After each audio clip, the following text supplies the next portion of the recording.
जितने भी कॉमर्स के बच्चे हैं, तुम लोग को बड़ा परेशानी हो रहा होगा कॉमर्स का चैप्टर्स को, क्योंकि काफी बोर हो जाता है। तो हम लोग शॉर्ट में एक बार कॉमर्स का चैप्टर रिवाइज करेंगे, ठीक है। तो आज हम लोग जो चैप्टर शॉर्ट में रिवाइज कर रहे हैं वो है स्टाफिंग। सबसे पहले हम लोग स्टाफिंग का बात करेंगे।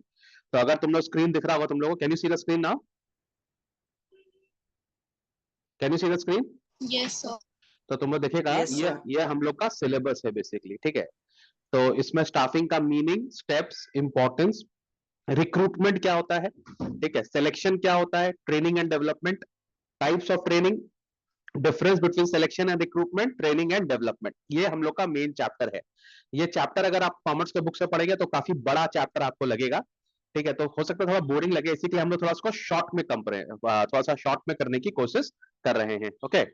तो सबसे पहले हम लोग बात करेंगे मीनिंग ऑफ स्टाफिंग। स्टाफिंग का मतलब क्या होता है? नंदनी अंदीक अपना वीडियो ऑन कर लीजिए, मुझसे ज्यादा फेमस नहीं हो आप लोग, तो जरा अपना वीडियो ऑन कर लीजिए, ठीक है।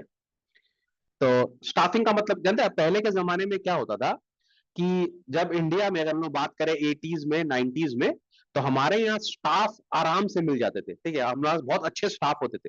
तुम लोग अगर याद होगा, तुम लोग को नहीं, हम लोग की उम्र में जब हम लोग जब छोटे थे, तो हम लोग के टाइम पर जो हमारा स्टाफ होता था ना, वो 20-20 साल 25-25 साल पुराना, लॉयल, ठीक है, एकदम, माने हम लोग को गोदी में खिलाया हुआ जो स्टाफ होता है वो रहता था, ठीक है। लेकिन आजकल ऐसा नहीं है बिल्कुल, ठीक है। लेकिन स्टाफ के बिना आपका दुकान नहीं चलेगा, बिना स्टाफ आपका ऑफिस नहीं चलेगा। आपको अच्छा staff, right person at the right job आपको चाहिए ही चाहिए, उसके बिना काम आप नहीं कर सकेंगे, ठीक है। इमेजिन करो तुम लोग बिग बाजार गया और बिग बाजार बोल रहा है कि आज हमारा बिग बाजार बंद है क्योंकि आज हमारे पास स्टाफ नहीं है। बोला आज मत आइए, कल आइए, स्टाफ नहीं है। तुम लोग को पता ही होगा कि एक तो कोई भी अगर हम लोग डिपार्टमेंटल स्टोर में अगर तुम लोग गया गया भी होगा, तो तुम लोग को क्या लगता है एक डिपार्टमेंटल स्टोर में कितने आदमी काम करते होंगे एक बार? सर बहुत ज्यादा एट लार्ज, है ना। जब जहां पर अगर समझ पढ़ लो, जहां पर फूड बाजार भी होता है ना, जो जैसे फूड बाजार जहाँ पे होता है, वहां पे कम से कम तो 50 से लेके 100 स्टाफ होते होंगे, है ना। 3-4 तो बिलिंग में ही होते हैं, और बिलिंग के काउंटर भी 4-5 होते हैं, है कि नहीं। फिर उसके बाद आपको बहुत सारे स्टाफ मेंटेन करने के लिए चाहिए। अब इतने स्टाफ लाते हैं कहां से यार? बहुत सारी शॉप तुम देखेगा उनके पास एक स्टाफ होता है, वो भी नहीं आता है, तो मालिक बेचारा खुद ही काम कर रहा होता है कि नहीं। तो right person at the right job होना बहुत जरूरी है, ठीक है। तो अगर हम लोग स्टाफिंग का डेफिनेशन पढ़े, रिद्धि फटाफट, what is the meaning of staffing, जल्दी से रीड करो। yes sir. Meaning of staffing. Staffing refers to the process of acquiring, developing and retaining an organization's human resources. It involves identifying manpower needs, recruiting suitable candidates, selecting the right individuals, training them and ensuring their overall development. Staffing ensures that the right people with the right skills are placed in the right positions with an organization. तो यहाँ पे staffing का मतलब क्या बोल रहा है? Process of acquiring, उसके बाद डेवलपिंग, और थर्ड बहुत इंपॉर्टेंट है retaining an organisation human resource. तो स्टाफिंग को अंडर एस्टिमेट मत करो, ये हम लोग का एक तरह का रिसोर्स होता है। तो हम लोग को पहले स्टाफ को लाना पड़ेगा, स्टाफ को अपना काम सिखाना पड़ेगा, और फिर देखना पड़ेगा कि वो छोड़ के नहीं भाग जाए, है ना। क्योंकि एक बहुत बड़ा प्रॉब्लम ये होता है कि आप स्टाफ को बुलाते हैं, उसको डेवलप करते हैं, और फिर वो कहीं बेटर जॉब लेके भाग जाता है। ये आजकल बहुत बड़ा प्रॉब्लम है, ठीक है। तो इसके लिए हमको सबसे पहले तो ये चाहिए कि आइडेंटिफाई करें मैन पावर नीड, मतलब कितने आदमी चाहिए, ठीक है। उसके बाद हमको रिक्रूट करना पड़ेगा सुटेबल कैंडिडेट्स। नाउ रिक्रूटमेंट और क्या नाम है, सिलेक्शन, दो अलग अलग प्रोसेस होते हैं। इसके बारे में अभी हम लोग डिटेल में बात करेंगे, ठीक है। तो रिक्रूटमेंट बहुत इंपॉर्टेंट होता है आपको किसी को नौकरी देने से पहले, और ये कंसेप्ट आपको भी समझना पड़ेगा। उसके बाद selecting the right individual, training them and ensuring their overall development. अब अगर आपने किसी आदमी को रखा भी है, तो सबसे पहले उसको आपके काम सिखाने पड़ेंगे, है ना, उसको ट्रेन करना पड़ेगा, और उसका डेवलपमेंट भी एक तरह से आपका रिस्पॉन्सिबिलिटी होता है। क्योंकि अगर आप उसको राइट काइंड ऑफ डेवलपमेंट नहीं देंगे, तो कोई भी देखो आज के टाइप में ना, कोई भी जो जितना भी स्टाफ है वो बहुत अवेयर है ना, और कोई स्टाफ मजबूर नहीं है। तो हर स्टाफ ये चाहता है कि अगर मैं कहीं पे हूं तो मेरा को वहां पे ग्रोथ होना चाहिए ना। फॉर एग्जाम्पल कल को अगर तुम लोग किसी के यहाँ नौकरी करता है फॉर एग्जाम्पल, तो तुम भी तो यही चाहेगा ना कि मैं 4 साल 5 साल में मेरा डेवलपमेंट हो, मैं कुछ सीखूं नया, ठीक है, और मेरी जो सैलरी वो बढ़े, है ना। और तुम लोग आजकल कोई स्टैग्नेंट रहना नहीं चाहता, हर आदमी चाहता है कि मेरा ग्रोथ हो। ठीक है। तो आज के डेट में जो नया बिजनेस हाउसेस है वो लोग कोशिश करते हैं कि उनके जो स्टाफ है वो लोग को ग्रोथ करने का एक तो हम एटमॉस्फेयर दें, ठीक है। तो staffing ensure the right people with the right skill are placed in the right position within an organisation. ये बहुत इंपॉर्टेंट बात है। Right people with the right skill are placed in the right position, ये बहुत important है। For example एक आदमी है, उसको बात करने का बहुत शौक है, ठीक है, और तुमने उसको बोला कि नहीं आप बिलिंग काउंटर में चले जाओ, ठीक है। और एक आदमी है जो बिल उसको बात करने का बिल्कुल शौक नहीं, आप उसको बोल रहा सेल्समैन बन जाइए, तो दोनों ही काम खराब हो जाएंगे, है ना। तो फिर सेल्समैन को तो बात करने में मजा आना चाहिए, और जो बिलिंग वाला आदमी है वो थोड़ा सीरियस होना चाहिए हिसाब रखने के लिए, है ना। तो आपको रियलाइज करना पड़ेगा कि कौन सा आपका स्टाफ जो है जो सेल्समैन बन सकता है, कौन सा जो स्टाफ है वो बिल बन सकता है, बिलिंग का काम कर सकता है ना। तो ये दोनों चीज होना बहुत जरूरी है। तो स्टाफिंग को हम लोग क्यों कॉमर्स में या अपन एक तो इंपॉर्टेंट स्किल मानते हैं, क्योंकि अगर आपका राइट पर्सन राइट जॉब में काम नहीं कर रहा है तो आपका कभी भी बिजनेस तरक्की नहीं करेगा, ठीक है। तो स्टाफिंग का मतलब क्या हो गया, अक्वायर करना, डेवलप करना, और उसके बाद रिटेन करना बहुत इंपॉर्टेंट है। समझ में आ गया। इसमें तो टर्नओवर रेशियो होता है। इसका मतलब है कि आपने साल में 10 आदमी को नौकरी दी और 8 आदमी आपका काम छोड़ के चले गए, तो क्या ये अच्छी बात है? हाँ? नहीं सर। है ना। तुम देखता होगा ना स्कूल में होता है ना, अपने टीचर को रखा, टीचर को आपने ट्रेन किया, टीचर को बोला कि हमारे स्कूल में पढ़ाइए, टीचर ने 6 महीना पढ़ाया फिर छोड़ के दूसरे स्कूल में चला गया, तो आपका तो टोटल टाइम वेस्ट हो गया, है कि नहीं।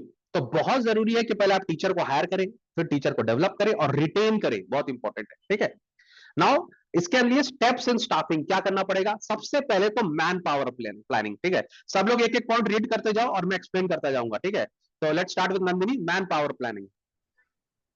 Manpower planning, estimating the number of employees and types of skills needed in the future. तो सबसे पहले मैन पावर प्लानिंग में आपको देखना पड़ेगा कि आपको कितने आदमी चाहिए और उनके अंदर में क्या स्किल्स होने चाहिए। फॉर एग्जांपल आप स्कूल खोल रहे हैं, ठीक है, तो और आपका स्कूल जो है वो माने क्या नाम है, नर्सरी से लेके 10 तक है, ठीक है, KG-12 है तो आपका स्कूल, तो आपको देखना पड़ेगा कि आपको कितने टीचर्स चाहिए, है ना। और फ्यूचर में आप हो सकता है जैसे स्टार्टिंग में आपका स्कूल 10 तक नहीं है, 6 तक है या 8 तक है, फिर आपको देखना पड़ेगा फ्यूचर में और कितने टीचर चाहिए और टीचर का क्या स्किल होना चाहिए। जो टीचर किंडरगार्टन में पढ़ाएंगी जरूरी नहीं है कि वो लोग थोड़ा सा ज्यादा क्वालिफाइड नहीं भी होगा तो चलेगा, SSC करके रहेगा तब भी हो जाएगा, है कि नहीं। तो आपको सबसे पहले तो अपने रिक्वायरमेंट देखने पड़ेंगे कि आपकी किस तरह का रिक्वायरमेंट है, तो मैन पावर प्लानिंग आपको करना पड़ेगा। उसके बाद है रिक्रूटमेंट। यस, वीक रीड करो। Recruitment, identify and attracting candidates for job positions. इस रिक्रूटमेंट और सिलेक्शन के बारे में मैं डिटेल में बात करूंगा क्योंकि इस चैप्टर का सबसे इंपॉर्टेंट पॉइंट वही है, ठीक है। तो हम लोग इसके बारे में बहुत डिटेल में बात करने वाले हैं, ठीक है। तो रिक्रूटमेंट करना माने रिक्रूट करना, ठीक है, तो माने हम लोग को बहुत सारे लोगों को अट्रैक्ट करना पड़ेगा कि वो लोग जॉब में आए, ठीक है। उसके बाद सिलेक्शन, रीड करो द्वादश। द्वादश read selection. Selection, choosing the most suitable candidate for those recruited. हाँ, तो सबसे सुटेबल कैंडिडेट हम लोग को करना पड़ेगा, जिसको हमको रिक्रूट किया उससे सबसे सुटेबल कैंडिडेट हमको चूज करना है। चलो Riddhi, training and development. Training and development, improving the skills and competencies of employees through various programs. हाँ, तो उसका स्किल और उसकी कॉम्पिटेंसी हम लोग को क्या नाम है बढ़ानी पड़ेगी, ठीक है। फिर next, placement and orientation. Placement and orientation, assigning selected candidates to the roles and familiarizing them with the organizational policies and practices. एक बार ट्रेन कर लिया, डेवलप कर लिया, फिर आपको अपने फर्म में उनको प्लेस करना पड़ेगा और उनको माने अपने प्लेस के बारे में बताना पड़ेगा कि भैया आपके क्या ऑर्गेनाइजेशन पॉलिसीज है, क्या आपकी प्रैक्टिसेस है, किस तरह से आप काम करते हो, जिससे वो लोग आपके हिसाब से काम कर सके, ठीक है। और फाइनली नंबर 6 बहुत इंपॉर्टेंट है, परफॉर्मेंस अप्रेजल, बहुत इंपॉर्टेंट बात है। यस, रीड करो। Performance appraisal, evaluating the work performance of employees. माने आपको देखना पड़ेगा कि आपने जितने भी लोगों को काम पे रखा है, ठीक है, क्या वो सही से काम कर रहे हैं कि नहीं, उनके वर्क को इवैल्यूएट करना बहुत जरूरी है, क्योंकि आप उनके वर्क के इवैल्यूएशन के हिसाब से ही उनको आप राइज देंगे या रेज देंगे या उसको आगे बढ़ाएंगे, ठीक है। अगर वो अच्छा काम नहीं कर रहा तो उसको निकालना भी पड़ेगा आपको, बहुत इंपॉर्टेंट है। तो उनका परफॉर्मेंस अप्रेजल होना बहुत जरूरी है, ठीक है। 7, promotion and career planning. Promotion and career planning, providing opportunities for career growth and advancement. Providing opportunities for career growth and advancement का मतलब ये हो गया कि आपको देखो आज के डेट में ना, आप ये मत सोचो कि कोई आदमी आपके पास आ गया तो आप उसको 20 साल तक रगड़ते रहेंगे, ऐसा नहीं होगा आज के डेट में, बिकॉज एवरीबडी इज एजुकेटेड, सब लिटरेट है, सब पढ़े लिखे हैं, सबके पास अपॉर्चुनिटीज है, आजकल बहुत अपॉर्चुनिटीज है। तो अगर आपको स्टाफ रखना है तो आपके स्टाफ को ये लगना पड़ेगा कि अगर मैं 4 साल 5 साल काम करता हूं तो मेरा ग्रोथ होगा, ठीक है, मेरी सैलरी बढ़ेगी, मैं इससे बेटर पोजीशन में होऊंगा। अगर उसको ये सब चीज लगेगा तब तो वो आपके पास रुकेगा, वरना वो आपके पास नहीं रुकेगा। पहले का जमाना नहीं है कि 20 साल से एक ही काम कर रहा है, वो वही काम करते हुए रह रहा है, उसके अंदर हिम्मत भी नहीं है कि वो दूसरी जगह जाके नौकरी कर ले, पर वो टाइम अभी है नहीं आपके पास, ठीक है। तो आपको बहुत इंपॉर्टेंट है कि आप अपने स्टाफ को ये समझो कि हमको भी इसका प्रमोशन और कैरियर प्लानिंग करना होगा। तुम लोग देखता होगा स्कूल में, मैं स्कूल का एग्जांपल दे रहा हूँ, जो क्लास 5-6 के क्लास टीचर होते हैं उनका प्रमोशन होकर फिर वो 7-8 के क्लास टीचर बन जाते हैं ना, फिर और प्रमोशन होता है तो 9-10 के क्लास टीचर बन जाते हैं। तुमको पता है higher the class higher is the salary, है ना। तो अगर टीचर का एक्सपीरियंस बढ़ता है तो उसका प्रमोशन होता है कि नहीं, तभी वो स्कूल में टिकेगा। चलो, compensation and benefits. Compensation and benefits, offering appropriate remuneration and other incentives to employees. हाँ, तो जितने भी हमारे स्टाफ है उनको कंपेंसेशन भी देना पड़ेगा, बेनिफिट्स भी देने पड़ेंगे ना, मतलब उनको पैसा भी देना पड़ेगा और कोई बेनिफिट, जैसे जैसे हम लोग बोनस देते हैं, है ना। और हम लोग क्या नाम है, बोनस का मतलब हो गया कि हम लोग जैसे दुर्गा पूजा का बोनस हो गया या कुछ भी बोनस हो गया, वो हम लोग उन लोग को देते हैं, ठीक है। तो ये कुछ पॉइंट्स है स्टाफिंग के बारे में। तो अगर मैं तुम लोग से पूछूं और अगर तुम लोग को मानूं कि तुम लोग फ्यूचर एंटरप्रेन्योर है, तो क्या तुम लोग ये सारी बात से तुम लोग ऐसा करेगा अपने अपने फर्म में, तुम लोग ये सब चीज करेगा? Man power planning, recruitment, selection, training and development, क्या लगता है तुम लोग को ये सब जरूरी है? रिद्धि रिद्धि वीडियो ऑन नहीं करेगी क्या आज? Yes, sir. हाँ बताइए, Yes, sir. ये सब करना जरूरी है? हाँ sir. क्यों, अगर नहीं करेंगे तो क्या होगा? So तब right kind of employee selected नहीं होगा and efficiency नहीं होगा organization का, chaos at the workplace. देखो, एक बहुत ही ट्रिकी सिचुएशन है, हम लोग सब बोलते हैं अच्छा स्टाफ नहीं मिलता, अच्छा स्टाफ नहीं मिलता, ठीक है। अच्छा स्टाफ क्यों चाहिए? अच्छा स्टाफ चाहिए क्योंकि वो अच्छे से काम करेगा, लेकिन जो अच्छा स्टाफ आएगा उसको अच्छा सैलरी भी चाहिए, है कि नहीं। ऐसा नहीं होगा कि आप सामने वाले को पैसा देंगे नहीं और सामने वाला आपके लिए काम करेगा, क्या ये हो सकता है? नहीं. ये this is asking for too much ना, कि आपको स्टाफ भी अच्छा चाहिए, आप उसको सैलरी भी नहीं दोगे। तो अगर वो अच्छा स्टाफ है तो वो आपके यहाँ रुकेगा क्यों? सोचने वाली बात है ना। तो आपको अपने फर्म को इतना अच्छा बनाना है कि अब जो अच्छे स्टाफ होते हैं वो आपको क्या देंगे? सर्विस देंगे, वो आपको सेल देंगे, वो आपको रेवेन्यू जनरेट करके देंगे, और उस रेवेन्यू का हिस्सा आपको उनको देना पड़ेगा। अगर आप उनको नहीं देंगे तो वो आपके यहाँ नहीं रुकेंगे, सीधी सी कहानी है ना। गिव एंड टेक का रिलेशन है। बिजनेस का मतलब ये नहीं है खाली आप पैसा कमा रहे हो, हमेशा याद रखना, बिजनेस का मतलब ये है कि आप बहुत सारे लोगों को अपॉर्चुनिटी दे रहे हो पैसा कमाने की। जिस दिन आपका माइंडसेट ये हो जाएगा ना कि मैं बिजनेस सिर्फ इसके लिए नहीं कर रहा हूं कि मेरा घर चले, आपका माइंडसेट होना चाहिए मैं बिजनेस इसके लिए कर रहा हूं कि हजारों लोगों का घर चले। क्या समझे? अगर तुम इस माइंडसेट से बिजनेस करेगा ना कि मेरा बिजनेस इतना बड़ा होना चाहिए कि मेरे बिजनेस में मैं 10 जन को और या 100 जन को और या 1000 जन को और या लाख जन को और एम्प्लॉयमेंट दूं और वो लोग खुश रहे, तब देखना आप बिलियनर बन जाओगे, ठीक है। तुम देखना ये जितने भी अंबानीज हैं, अदानीज हैं, इनके अंदर में और नॉर्मल बिजनेस में क्या फर्क है? अरे दीप भाई साहब, आज बड़ा हेयर स्टाइल तुम अपना ठीक कर रहा है, क्या बात है? हाँ, बहुत तुम्हारा हेयर स्टाइल के ऊपर हाथ जा रहा है, क्या बात है भाई? हीरो बनना है क्या तुमको? हाँ, कि डैंड्रफ ज्यादा हो गया सर पे? नहीं सर। बेटा, अगर हमारे पास होता ना तो हम ठीक कर देते बाल तुम्हारे सारे सारे हेयर, हम 2 मिनट में स्टाइल सेट कर देते। नेक्स्ट टाइम अपना हेयर स्टाइल में ठीक करना मेरे सामने, ठीक है। चलो, इंपॉर्टेंस ऑफ स्टाफिंग का बात कर ले। तुम लोग को लगता है स्टाफिंग इंपॉर्टेंट है? Yes, sir. हाँ, इसी के लिए मैं बोलता हूँ वीडियो ऑन करके रखो, क्योंकि मुझे मालूम पड़ जाता है तुम लोग अपना हेयर स्टाइल ठीक कर रहा है कि तुम लोग पता नहीं बगल में पबजी खेल रहा है कि अपना क्या नाम है स्नैपचैट में तुम लोग का स्ट्रीक चल रहा है, सब समझ में आया था मेरे को, है ना। चलो, इंपॉर्टेंस ऑफ स्टाफिंग, सबसे पहले ensures efficient use of human resource. इसका मतलब क्या हुआ कि भैया उतना ही आदमी लेना है जितना मेरे फर्म में दरकार है। मेरे फर्म में हमको 20 आदमी चाहिए और हमने 25 रख लिया, कोई फायदा नहीं है, 5 का सैलरी काहे दें, ठीक है। Helps in placing the right person in the right job, बहुत जरूरी है, ठीक है, कि राइट पर्सन को राइट जॉब में होना चाहिए। Facilitate employment development through training program. इसका मतलब क्या है कि हम, तुम देखेगी अगर तुम कभी किसी बैंक में जाएगी तो बोलेगा मैनेजर लोग का ट्रेनिंग चल रहा है अभी, आज मैनेजर साहब है नहीं, वो 2 दिन के ट्रेनिंग के लिए गए। आप अगर बड़े बड़े फर्म में जाएंगे तो उनका भी ट्रेनिंग होता रहता है, तो मतलब उनका कैरियर में एनहांसमेंट हो रहा है, ठीक है। Maintains harmony within the workforce by promoting career growth, बहुत ही इंपॉर्टेंट पॉइंट है, ठीक है। अगर आप अपने वर्कफोर्स को प्रमोट नहीं करिएगा, ठीक है, अगर आप उनको सैलरी नहीं दीजिएगा ज्यादा, तो देखो उनके घर में भी, देखो जानता है ना, सबके घर में प्रॉब्लम होता है। आज मान लो तुम्हारा घर 40,000 रुपए में चलता है, ठीक है, तो हम लोग क्या होता है, थोड़ा दिन का यूज टू हो जाते हैं कि हमारा 40,000 के खर्चे बंद हो जाते हैं। ये पैसा यहाँ, ये पैसा यहाँ, ये पैसा यहाँ, ये पैसा यहाँ, ये पैसा यहाँ, ये पैसा यहाँ, ठीक है। फिर 1-2 साल के बाद तुम्हारे घर में झमेला होने लगेगा कि पापा हमको कुछ एक्स्ट्रा चाहिए, पैसा नहीं है, पैसा नहीं है, पैसा नहीं। तो पापा लोग को बहुत जरूरी है कि उनका सैलरी 40,000 से 50,000 हो जाए। क्यों? क्योंकि खर्चे तो बढ़ रहे हैं, इन्फ्लेशन तो हो ही रहा है ना। तो अगर आप अपने स्टाफ को प्रमोशन ग्रोथ नहीं करेंगे, उनको आप सैलरी आगे नहीं देंगे, तो फिर दूसरा जगह नौकरी ढूंढेगा। और तुमको पता है जैसे जैसे लोग एक्सपीरियंस होते हैं ना, उनकी सैलरी बढ़ जाती है कि नहीं। तो अगर तुम सैलरी नहीं देगा तो वो तुम्हारे जैसा किसी और फर्म में जाके काम करेगा, क्योंकि उसको वहां पे सैलरी ज्यादा मिलेगा। तो ये हार्मनी रखने के लिए बहुत जरूरी है कि अपने स्टाफ का कैरियर ग्रोथ करे।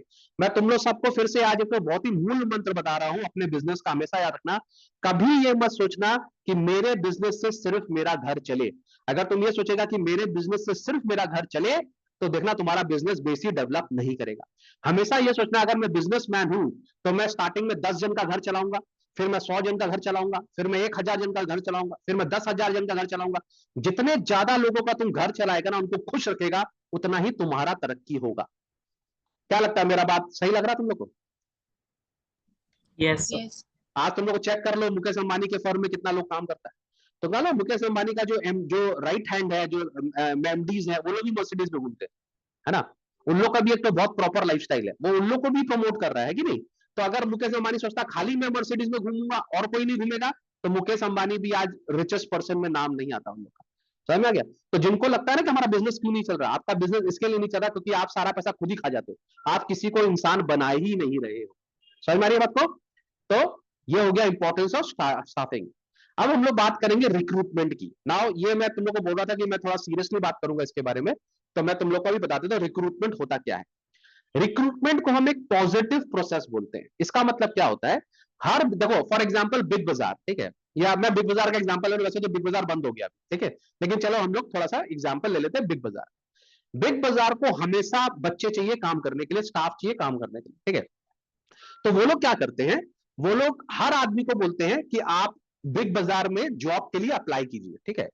मतलब वो स्कूल के बाहर जाके खड़े हो जाएंगे, वो कॉलेजेस के बाहर जाके खड़े हो जाएंगे, वो पेपर में एडवर्टाइजमेंट दे देंगे कि आप लोग सब आइए और हमारे बाजार में आके हम लोग के लिए क्या नाम है, आप रिक्रूटमेंट, आप आके जॉब के लिए अप्लाई कीजिए। रिक्रूटमेंट का मतलब ये नहीं होता कि आपको नौकरी मिल गई। रिक्रूटमेंट का मतलब ये होता है कि आप जॉब में इंटरेस्टेड हो, ठीक है। तो सारे लोग, जितने भी बच्चे बोलते हैं ना कि हमको हमको जॉब करना, हमको जॉब करना, हमको जॉब करना, वो लोग सबको रिक्रूटमेंट में ऐड कर लेते हैं। माने जितने भी एप्लीकेशन आते हैं उसको वो लोग रिक्रूटमेंट में रख लेते हैं। समझ में आ रही बात को? तो माने कोई भी जाएगा ना अप्लाई करने के लिए, पहले तो उसको रख लिया जाएगा। इसका मतलब ये नहीं है कि उसको जॉब दे दिया गया है, ठीक है। उसको हम लोग पॉजिटिव प्रोसेस क्यों बोलते हैं, क्योंकि हम किसी को निकाल नहीं रहे, सबको एक्सेप्ट कर रहे हैं, ठीक है। और हम ज्यादा से ज्यादा लोगों को बोलते हैं कि आप भी अप्लाई करो, आप भी अप्लाई करो, आप भी अप्लाई करो। क्यों? अब तो मान लो बिग बाजार के पास 1,000 कैंडिडेट्स आ गए। रिद्धि वीडियो ऑन करो। Yes, sir. क्या बीच बीच में तुमको भूख लग जाता है क्या? हाँ, नहीं सर। तो क्या प्रॉब्लम है लाइफ में?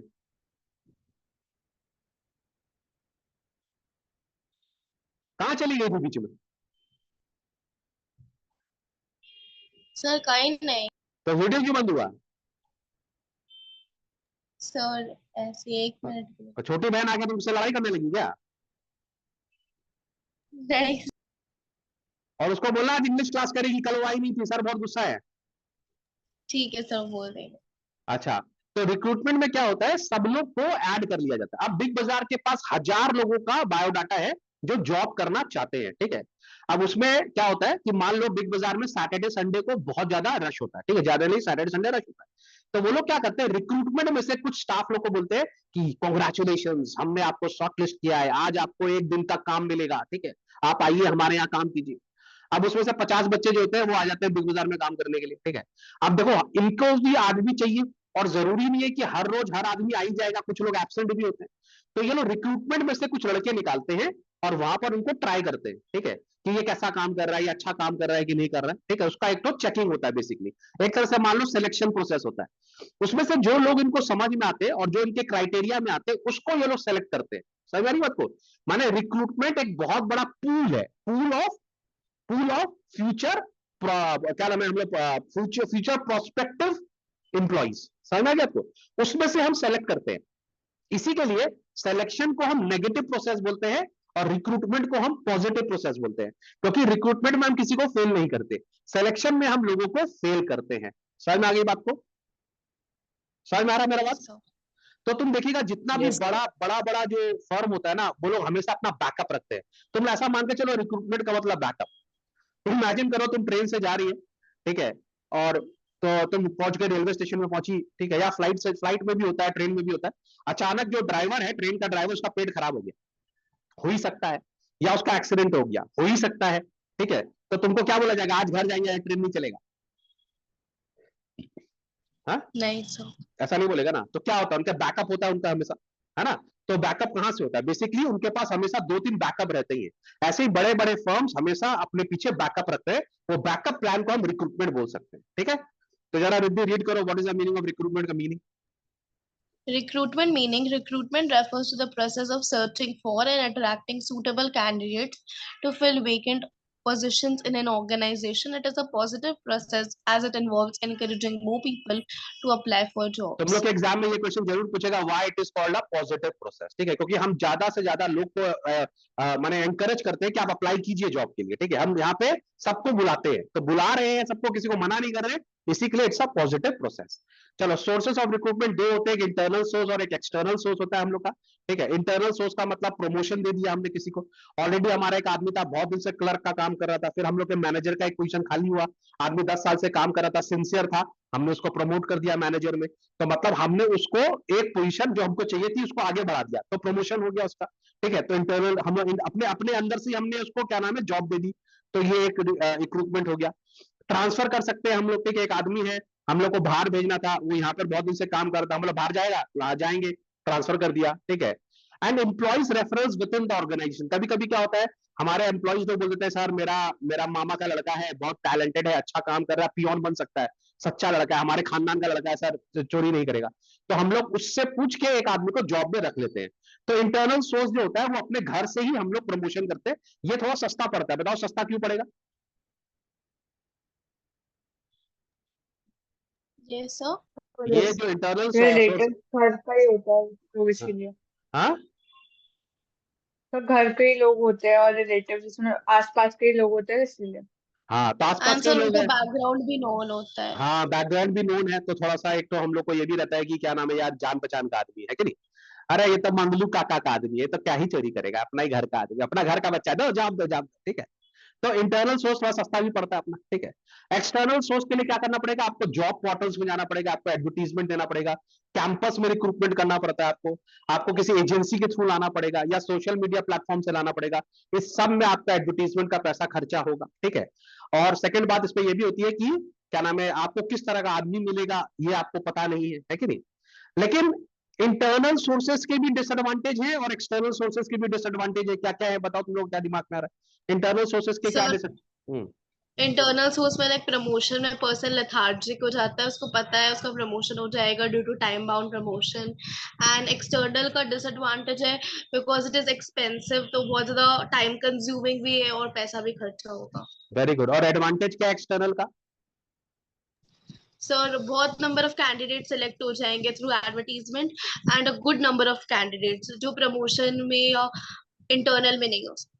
है ना? और फिर नया थॉट, नया मतलब नया जोश है, नई उमंगे अब है, नई जवानी हम हिंदुस्तानी, ठीक है? तो जो बाहर का आदमी आएगा नया आइडिया लेकर आएगा, जो घर का आदमी आएगा उसके पास वही पुराने आइडिया होंगे, तो नए नए आइडिया भी आपको मिलेंगे। तो सबके प्रोज एंड कॉन्स होते हैं, तो इंटरनल एंड एक्सटर्नल। समझ में आ गया बात को? अब हम बात करेंगे सिलेक्शन की। सिलेक्शन को नेगेटिव प्रोसेस बोला जाता है। क्यों बोला जाता है दीप कुमार नेगेटिव प्रोसेस?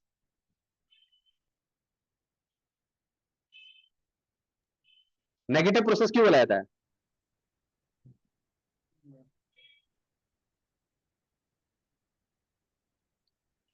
बेटा हेयर स्टाइल करने से फुर्सत मिलेगा तब ना क्लास में ध्यान देगा, है ना? अभी हम लोग बोले थे कि जो रिक्रूटमेंट है वो पॉजिटिव प्रोसेस है, सिलेक्शन होता है नेगेटिव प्रोसेस। मैंने अभी समझाया क्यों होता है नंदनी नेगेटिव प्रोसेस सिलेक्शन। तो सिलेक्शन नेगेटिव प्रोसेस होता है क्योंकि उसमें फिल्टर आउट करते हैं, जैसे कि ये इस डिपार्टमेंट के लिए ये नहीं चाहिए, इनसे तो उसको निकाल दिया जाता है। अब 1000 लड़कों ने अप्लाई किया जॉब के लिए, सबको थोड़ा नौकरी देंगे, उसमें जो बेस्ट होंगे, हमको 50 जन को नौकरी देना है, लेकिन रिक्रूटमेंट में 1000 जन आ गए, हम 1000 जन को थोड़ा नौकरी देंगे, तो हम उसमें से छटाई करेंगे, है ना। जो हमारे जॉब को बेस्ट सूट करेगा, जो बेस्ट कैंडिडेट होगा मेरे जॉब के लिए, उसको सेलेक्ट करेंगे। इसी के लिए सिलेक्शन जो है वो नेगेटिव प्रोसेस है और रिक्रूटमेंट जो है वो पॉजिटिव प्रोसेस है। समझ में आ गया? चलो रीड करो, क्या नाम है, देख रीड करो meaning. Meaning, selection is the process of choosing the most suitable candidate for a particular job role from the pool of applicants. It is a negative process and involves in filtering filtering out less qualified candidates and selecting the best. हाँ, तो इसमें जो हमारे काम का आदमी नहीं है उसको बाहर करो, जो हमारे लिए बेस्ट है उसको रखो। तो ये नेगेटिव प्रोसेस है, क्योंकि तो इसमें हम किसी को मना भी कर देते हैं, ठीक है। तो प्रोसीजर ऑफ सिलेक्शन, सबसे पहले प्रीलिमिनरी स्क्रीनिंग, माने सबसे पहले तो हम उसका जॉब एप्लीकेशन देखते हैं, ठीक है। फिर हम एम्प्लॉयमेंट टेस्ट करते हैं, conduct test to evaluate the candidate skill and abilities, है ना। माने आपको फॉर एग्जांपल अगर हम आपको रख रहे हैं कैशियर के रूप में रख रहे हैं, तो हमको देखना पड़ेगा आपका मैथ्स थोड़ा बहुत तो ठीक होना चाहिए, लेकिन आपको हिसाब करना है, आपको काउंट करना है। उसके बाद हम फेस टू फेस या वर्चुअल इंटरेक्शन, आजकल तो भैया ऑनलाइन बहुत चलता है, ठीक है, तो हम देखते हैं कि भैया इसका नॉलेज कैसा है, पर्सनालिटी कैसा है, ये सुटेबल होगा कि नहीं जॉब के लिए, है कि नहीं। तुम कह लो ना, बहुत बार तुम लोग किसी दुकान में जाते हो और तुमको उस आदमी का व्यवहार पसंद नहीं आया, तो तुम नेक्स्ट टाइम उसके दुकान में जाओगे ही नहीं, है कि नहीं। ऐसा हुआ है तुम लोग के साथ कि कभी कोई दुकानदार है, उसका व्यवहार पसंद नहीं आ रहा, मम्मी उसका दुकान में जाके बहुत बदतमीज है, ऐसा होता है? हाँ, होता है ना, कि नहीं जाएंगे उसके दुकान में तो ना। रेस्टोरेंट में भी होता है कि एक ही रेस्टोरेंट का खाना खा के बोर हो गए, अब उसका टेस्ट पसंद नहीं आया तो वहां नहीं जाएंगे। ये तो अलग अलग ही रेफरेंस हो गया, तो अलग बात हो गई। लेकिन माने कहने का मतलब ये है कि आप जिस दुकान से सामान लेते हो ना, उसका जो आदमी है उसका पर्सनालिटी अच्छा होना चाहिए, बात करने का तरीका अच्छा होना चाहिए। तो अगर आप बिग बाजार में जो स्टाफ रखते हो, जो आपकी हेल्प के लिए होते हैं, वो सब थोड़े से माने उनका थोड़ा सा अच्छा होना चाहिए पर्सनालिटी। अगर उनको देख के डर लग रहा हो, है ना, वो लोग थोड़ा सा ऐसे बात करें, अजीब से रूड होकर बात करेंगे, तो फिर आपकी आपके आपके मार्केटिंग में प्रॉब्लम होगा। ऐसे आदमी को हम नहीं रखेंगे, ठीक है। फिर होता है रेफरेंस चेक्स, बहुत इंपॉर्टेंट है। वो तुमसे पूछता है कि भाई आपके लिए कोई गारंटी देगा क्या, आपका कोई फोन नंबर दीजिए जिससे हम क्रॉस चेक कर सके, है ना। तो आपका वेरिफिकेशन बहुत इंपॉर्टेंट है, कैंडिडेट का बैकग्राउंड बहुत इंपॉर्टेंट है। आजकल तो पुलिस स्टेशन से बैकग्राउंड चेक हो जाता है, जो कि करना भी चाहिए। हर स्टाफ का, एम्प्लॉय का पुलिस स्टेशन से बैकग्राउंड चेक होता है कि भैया ये आदमी चोरी करके भाग गया तो, ठीक है। फिर मेडिकल एग्जामिनेशन भी होता है, जैसे अगर वो कैंडिडेट फिजिकली फिट है कि नहीं। माने this depends on a job. अगर आपका जॉब कुछ ऐसा है जिसमें आपको मेडिकल एग्जामिनेशन का जरूरत है, तो कर लेते हैं। वैसे तो लोग को देख के समझ में आ जाता है कि भाई मेडिकली फिट है या नहीं, लेकिन अगर आपके जॉब में स्पेसिफिक रिक्वायरमेंट है, तो फिर मेडिकल एग्जामिनेशन भी होता है। और उसके बाद हमारा होता है final selection, issuing the appointment letter to the selected candidate. आपको लगा कि भैया सब काम सही है, इसका एम्प्लॉयमेंट भी है, फेस टू फेस भी है, स्मार्ट भी है, रेफरेंस भी अच्छा ही है इसका पीछे, ठीक है, आदमी का हेल्दी भी है, फिट भी है, तो रख लो, फिर क्या प्रॉब्लम है। तो फिर हम लोग उसको जॉब का काम दे देते हैं, माने अपना जो भी काम है उसको हम लोग दे देते हैं, ठीक है। फिर ट्रेनिंग एंड डेवलपमेंट, ठीक है। अब ट्रेनिंग एंड डेवलपमेंट बहुत इंपॉर्टेंट है, ठीक है। सबसे पहले चलो मीनिंग ट्रेनिंग किसका रीडिंग है, रीड करेगा जरा, brothers read meaning training and development. Meaning, training. Training is a short-term process focused on teaching employees the skills needed for the current job roles. Development, Development is a long-term process aimed at improving an individual's capabilities to handle more responsibilities in the future. तो training का मतलब यहाँ पर ये हो गया कि मतलब सपोज कर लो किसी को सैटरडे और संडे के लिए हमने ट्रेन किया कि सैटरडे एंड संडे को रश आता है, तो तुमको सिखा रहे किस तरह से हैंडल करना है। लेकिन आप करते करते अगर आप एक साल सैटरडे संडे काम कर लीजिएगा, तो आप डेवलप हो जाइएगा, ठीक है। आप चीजों को और बेटर, आपकी कैपेबिलिटी भी देख लेंगे। कभी कभी हो सकता है पूजा के टाइम पे, जैसे पूजा के टाइम में बहुत प्रेशर आता है, तब आप उस सिचुएशन को कैसे हैंडल करते हो, उससे हम लोग को मालूम पड़ता है कि ये आदमी कितना माने प्रेशर को हैंडल कर सकता है कि नहीं कर सकता है कि नहीं। तो बहुत इंपॉर्टेंट है प्रेशर हैंडल करना, तो वो डेवलपमेंट से आता है। आप करते ट्रेन तो आपको हम कर देंगे, लेकिन डेवलपमेंट आपका इंडिविजुअल प्रोसेस है ना। तो जैसे फॉर एग्जांपल हम लोग को लगता है, जैसे मैं छोटा सा एग्जांपल दे रहा हूँ कि ट्रैफिक पुलिस बनना, कांस्टेबल बनना बड़ा आसान काम है ना। करना क्या है, ऐसे गाड़ी को हाथ दो, इधर से करो, ऐसे करो, इधर चला जाएगा, ऐसे करो, रोक दो। बड़ा ऐसा लगता है कि कितना आसान काम है इन लोग का। लेकिन जब जैम होता है और जब रश होता है, ठीक है, वहां पर उस कियोस्क को हैंडल करना तो हर किसी के बस की बात नहीं है, ठीक है। कोई भी मॉब फ्यूरी को हैंडल करना किसी के बस की बात नहीं है, उसके लिए आपको डेवलपमेंट की दरकार होती है, ठीक है। तो ट्रेनिंग और डेवलपमेंट दोनों बहुत जरूरी है। नाउ टाइप्स ऑफ ट्रेनिंग की हम लोग बात कर ले, ऑन द जॉब ट्रेनिंग, ठीक है।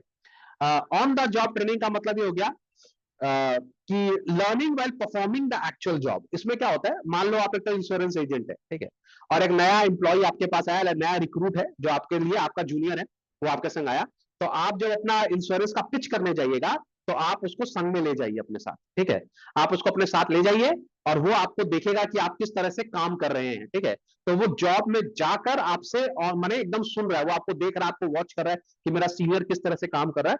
इसको हम बोलते हैं ऑन द जॉब ट्रेनिंग, माने काम करते करते उसको ट्रेनिंग देना, ठीक है। और ऑफ द जॉब ट्रेनिंग का मतलब होता है कि जैसे वर्कशॉप होती है, सेमिनार्स होते हैं, उसमें बताते हैं। जैसे मुझे कोई बता रहा था कि जो ये नहीं होते डोर टू डोर सेल्समैन जो जाते हैं ना, डोर टू डोर सेल्समैन लोग, ठीक है, तो अब इन लोग को तुम देखेगा 90% लोग किसी भी घर का डोरबेल बजाए तो जो आदमी बाहर आया वो आप उसको बोले हेलो मैम हम लोग यूरेका फोर्ब से आए हैं, तो वो आदमी गुस्सा होकर आपके ऊपर दरवाजा बंद कर देता, भाग, है कि नहीं, कि क्या आ गया सुबह सुबह तंग करने के लिए, संडे का दिन हम सो रहे आ गए यूरेका फोर्ब वाला, है ना, ऐसा होता है कि नहीं, तुम लोग भगाते हैं कि नहीं किसी को, कभी तुमने भगाया किसी सेल्समैन को? अच्छा बच्चा मत बनो, भगाया तो तुमने होगा ही, अरे नहीं भगाया तुमने? Yes sir. अच्छा इंपॉर्टेंट चीज क्या, जब तुमने किसी के मुंह पे दरवाजा बंद कर दिया, उस आदमी का ईगो तो शैटर हो गया होगा, उसको कितना बुरा लगेगा। अगर मान लो नंदिनी के मुंह में किसी ने दरवाजा बंद कर दिया, तो नंदिनी क्या कर दिया, अगली बार डोर बेल बजाएगी, जूता निकालेगी, मारेगी उसको, है ना, और तेरा हिम्मत कैसे हो गया मेरे गेट बंद कर दिया मेरे मुंह, है कि नहीं, ये तो ऑब्वियस सा बात है। और आजकल तुम लोग का ईगो तो बहुत ही ज्यादा है ना। तो यहां पर मालूम है जब वो किसी का गेट बंद कर दिया जाता है तो उसको ऑफ द जॉब ट्रेनिंग दी जाती है। उसको क्या समझाया जाता है, अरे परेशान है परेशान, ठीक है, उसका काम नहीं हो रहा ना, वो खुद गुस्सा है, इसी के लिए तेरे पे गुस्सा निकाल रहा है, क्योंकि मोटिवेट तो करना ही पड़ेगा, क्योंकि उसको दूसरा दरवाजा का भी बेल बजाना है। अगर वो डीमोटिवेट हो जाएगा तो फिर दूसरा दरवाजा में जाएगा नहीं। तो उसके जो सीनियर्स होते हैं ना, वो लोग को समझाते हैं, आप गए, आपने दरवाजा खोला, सामने वाले ने आपको बहुत ही गुस्से से कुछ बोल दिया, तो आपको यह समझना है कि वो पागल है, वो खुद परेशान है जिंदगी में, आप परेशान नहीं हो, नहीं समझा। तो आपको मेंटली वैसे ट्रेन किया जाता है, you are ready for it. वैसे तुम सोचो टेलीफोन वाले आपको फोन करते हैं ना, गुड मॉर्निंग रिद्धि मैम, आपके लिए आज हम लेकर आए ऑफर, रिद्धि फोन काट दी, बात ऑफर, कल मेरा अकाउंट्स का एग्जाम है, ये मेरे को डिस्टर्ब कर रही है यहाँ पर, है ना। तो उन लोगों को भी सिखाया जाता है अपसेट नहीं होना, ठीक है।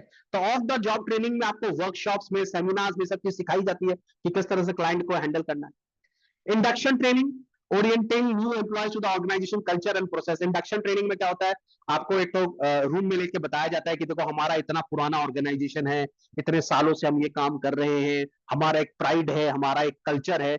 जनरली ये सब होता है, इंडक्शन ट्रेनिंग होता है आर्मी ये सब में, ठीक है। तो आप नई रेजिमेंट में जाते हैं तो वो लोग आपको बताते हैं कि देखो हमारी इतनी पुरानी रेजिमेंट है, हमारी रेजिमेंट जानी जाती है सैक्रिफाइस के लिए, हमारी रेजिमेंट जानी जाती है अपने काम के लिए, हम लोग के रेजिमेंट में इतने सारे ऑफिसर लोग को क्या नाम परमवीर चक्र मिले है, महावीर चक्र मिला है, इतना सारा हम लोग का अवार्डीज है, हमने इतने क्रिटिकल वॉर सीन को हमने हैंडल किया है, ठीक है। तो लोगों के अंदर एक सेंस ऑफ प्राइड दिया जाता है कि आप जहां पर आए हैं वो छोटी मोटी जगह नहीं है, आपका ऑर्गेनाइजेशन एक बहुत पुराना और एक बहुत ही अच्छा प्रोसेस है। तो आपको भी अच्छा लगता है कि हाँ यार आप किसी नए फर्म में आपने ज्वाइन किया। अब कोई आदमी बिरला या टाटा में ज्वाइन करता है ना, तो वाले कोई आदमी बिरला में काम करेगा बड़ा प्राउड से बोलता है, अगर आपने कहा अफसर आप कहाँ काम करते हैं, बिरला में काम करता हूँ, बहुत प्राउड से बात करेगा। अंबानी क्या काम करता हूँ, तो क्यों आता है, क्योंकि वो एक कल्चर उन्होंने बताया हुआ कि ये हमारे ऑर्गेनाइजेशन में आप हो तो एक बड़े ऑर्गेनाइजेशन में हो ना। आईटी फर्म में देख लो, सब बोलता है इन्फोसिस में काम करता हूँ, विप्रो में काम करता हूँ, बड़ा बड़ा गर्व होकर बात करता है ना वो लोग। तो that is because of induction training, ठीक है। फिर एक होता है रिफ्रेशर ट्रेनिंग, ठीक है। इसके अंदर क्या होगा, upgrading existing employee skills to meet the latest industry standards. अब देखो तुमको पता है किस तरह से टेक्नोलॉजी आगे आगे मूव कर रहा है कि नहीं। तो तुम देखिएगा 3 साल पहले कोविड कोविड और कोविड के बाद बहुत ज्यादा चेंजेस आ गए ना। कोविड से पहले तो किसी को पता ही नहीं था कि ऑनलाइन पढ़ाई भी कोई चीज होती है, ठीक है, किसी को पता ही नहीं था। पहले हमें सोचते स्काइप में बात करना बहुत बड़ी चीज होती थी, है ना। और अब तो ऑनलाइन ऐसा हो गया है जैसे नॉर्मल है कि नहीं। तो पेमेंट मेथड भी हम लोग कल परसों बात कर रहे थे ना, अपन क्लास में बात कर रहे थे ना कि आईएमपीएस कितना वो हो गया, आरटीजीएस, ये सब तो पहले लोगों को पहले प्रॉब्लम होती थी। आजकल आईएमपीएस तो हर आदमी कर लेता है ना। पेटीएम से पेमेंट करना इट्स लाइक अ नॉर्म। अरे हम लोग का सब्जी वाला लोग पेटीएम कर लेता भाई साहब है कि नहीं, उनके भी बैंक अकाउंट है, उनके भी खाता खुल गए, है ना, वो लोग भी पेटीएम चल रहा है उनके।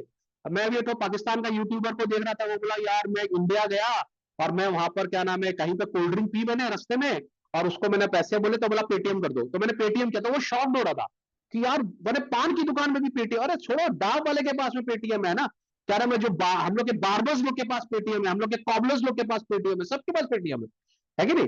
कैब वाले के पास पेटीएम है, ऑटो वाले के पास पेटीएम है, सबके पास, पुचका वालों के पास पेटीएम है आजकल तो आप देखिएगा वो पुचका बैठा है रास्ते में दुकान भी नहीं है उसकी, लेकिन उसके पास पेटीएम है। तो ये कैसे हो रहा है, ये अपग्रेड हो रहे हैं ना हम लोग, तो इसके लिए हम लोगों ने सीखा है, तो ये करना बहुत जरूरी है। ओके, नाउ एक तो क्वेश्चन बहुत इंपॉर्टेंट आता है, what is the difference between recruitment and selection. मैं तुमको बोला तुम लोग के इस चैप्टर में सबसे इंपॉर्टेंट क्वेश्चन यही है, रिक्रूटमेंट और सिलेक्शन में क्या डिफरेंस होता है। ठीक है, चले दीक आप बताइए आपको क्या समझ में आया, क्या डिफरेंस होता है रिक्रूटमेंट और सिलेक्शन में। सर रिक्रूटमेंट में मतलब कैंडिडेट्स जॉब अबे आंसर देख के मत पढ़, अप्लाई इतना करते हैं समझाया और पूरी क्लास उनको में। मतलब उनको हाँ टेस्ट किया जाता है। हाँ, इतना देर से आधी हाँ घंटा सर। से ऊपर हो गया चिल्लाते चिल्लाते, ऑलमोस्ट 40 मिनट्स हो गया, अभी तक तेरे को समझ में नहीं आया रिक्रूटमेंट सिलेक्शन में क्या फर्क है, नीचे देख के बोल रहा है। सर देख के नहीं बोल रहे सर। हाँ तो बोल जल्दी, ठीक से बोल, क्या है फर्क। सर रिक्रूटमेंट में मतलब जॉब से अप्लाई करते हैं और उनको टेस्ट किया जाता है, तो उन लोग में से जो अच्छा मतलब अच्छे से काम कर रहे होते हैं उनको सिलेक्ट किया जाता है। और सिलेक्शन में मतलब अरे बच्चा लोग, इसको हम लोग सेलेक्ट करें कि इसको निकालें क्लास के बाहर, क्या इसको अगली क्लास में रखना है कि निकाल देना बाहर है, क्या करना है। कोई कुछ नहीं बोल रहा है, सब लोग डिप्लोमेटिक आदमी है यहाँ पर, कोई किसी का कोई ओपिनियन नहीं। अगर हम लोग को रिक्रूटमेंट और सिलेक्शन का डिफरेंस बोलेगा, सबसे पहले हम लोग क्या बोलेंगे, recruitment is a positive process, Positive Positive process. process. Selection is a Selection negative negative process. सबसे Negative पहले तो यही process. बोलना है ना। रिक्रूटमेंट पॉजिटिव प्रोसेस क्यों है दी। So हाँ sir. because it creates the pool of candidates to of select from. candidates. And selection is a negative process because it filters out the unsuitable candidate. Recruitment में क्या हो रहा है, पधारो मारो देश ना, पधारो मारो देश, ठीक है। और सिलेक्शन में निकलो मेरे देश से बाहर निकलो, ठीक है। तो रिक्रूटमेंट में सबको बुला लेते हैं, सिलेक्शन में छटाई हो जाता है, ठीक है। नाउ रिक्रूटमेंट क्या है, focus on finding and attracting candidate. Recruitment में क्या होता है, हम बुलाते हैं, आइए आइए हमारे जॉब में करिए, हमारा जॉब करेंगे तो बढ़िया है, 20 मिनिमम 20,000 का नौकरी मिलेगा, ठीक है। सिलेक्शन में क्या होता है, हम खाली राइट कैंडिडेट को अपने पूल में रखते हैं, बाकी सबको भगा देते हैं, जो राइट कैंडिडेट उसको रखो, नहीं तो टाटा बाग, ठीक है। रिक्रूटमेंट में कोई टेस्टिंग नहीं होता है, दीप कुमार तुम बोल रहा ना टेस्टिंग करते हैं, अपन रिक्रूटमेंट में कोई टेस्ट नहीं करते। सिलेक्शंस में हम लोग टेस्ट करते हैं, इंटरव्यू लेते हैं और इवैल्यूएशन करते हैं, ठीक है। तो ये शॉर्ट में हम लोग का सिलेक्शन के पूरा चैप्टर हो गया है। तुम लोग इसका पूरा थ्योरी फटाफट पढ़ लेना, पीडीएफ भेजा है नंदिनी ने, ठीक है, इसको पढ़ लेना। इसमें अगर किसी में भी तुम लोग को डाउट हो रहा है तो हम लोग उस डाउट को फिर से चेक करेंगे नेक्स्ट क्लास में, उसको हम लोग पूरा स्टार्टिंग में पढ़ेंगे। ये शॉर्टकट में मैंने आपको समझाया, जल्दी से भी करके जाइएगा तो एग्जाम में अच्छा आंसर आप लिख पाइएगा और आप बोर नहीं होइएगा एग्जाम से, ठीक है। सर हमारा भी, यस सर। हाँ चलो, बाय बाय एवरीबॉडी।